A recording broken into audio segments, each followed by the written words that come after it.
Για να είμαι ειλικρινής, δεν θα ερχόμουν στην έκθεση αμυντικού εξοπλισμού εάν δεν ήταν ο Γιάννης Αράπκουλες και ο Τάσου Χατζησταματίου, ο μεν πρώτος με τα όπλα που φτιάχνει στη Λάρισα, ο δε δεύτερος με τα φουσκωτά, μία γκάμα των οποίων απευθύνεται αποκλειστικά για στρατιωτικούς σκοπούς. Αλλά βέβαια, για να μην σας αφήσω παραπονεμένους, τράβηξα μερικά πλάνα και από την έκθεση γενικότερα, να πάρετε μια ιδέα του τι εκτίθεται. Πολλοί εισανασχέτησαν με τη διοργάνωση αυτής της έκθεσης, πολλοί τα έβαλαν με τους κύριους εκθέτες, οι οποίοι προέρχονται από μια συγκεκριμένη χώρα. Αυτά είναι πράγματα στα οποία δεν θα σταθώ, γιατί ποτέ δεν βρίσκεις άκρη και το ένα φέρνει το άλλο και συζητήσεις και βλακίες και σχόλια. Λοιπόν, σκεφτείτε ότι παρουσιάζω και τα υπόλοιπα στον κουβά.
Σαφώς και είμαι κατά των πολέμων και του πολεμικού εξοπλισμού, αλλά όταν κανείς ζει σε μια κοινωνία η οποία περιστρέφεται γύρω από πολέμους και όπλα, δεν μπορεί να κάνει πως δεν βλέπει, ειδικά αν τα βλέπει από τη δημοσιογραφική σκοπιά.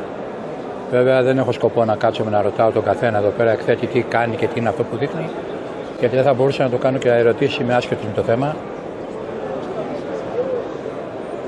Αλλά τον Γιάννη, τον Αράπκουλε και τον Τάσου Χατζησταματίου ήθελα να τους προβάλλω.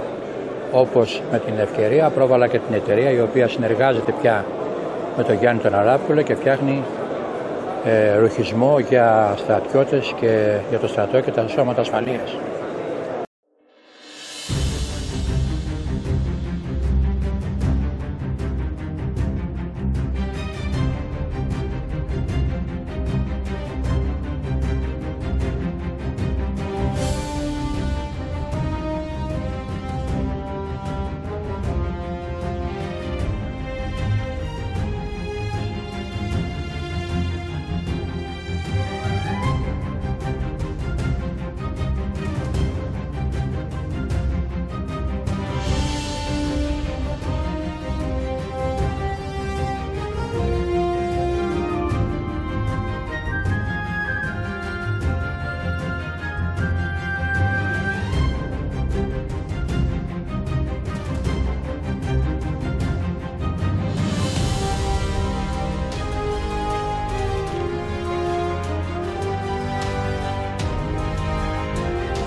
Βεβαίως τα εκθέματα είναι εκατοταπλάσια σε αριθμό αυτών που σας έδειξα, αλλά για να ασχοληθεί κανείς με όλα τα εκθέματα της έκθεσης αυτής, έτσι φτάνουν ώρες βίντεο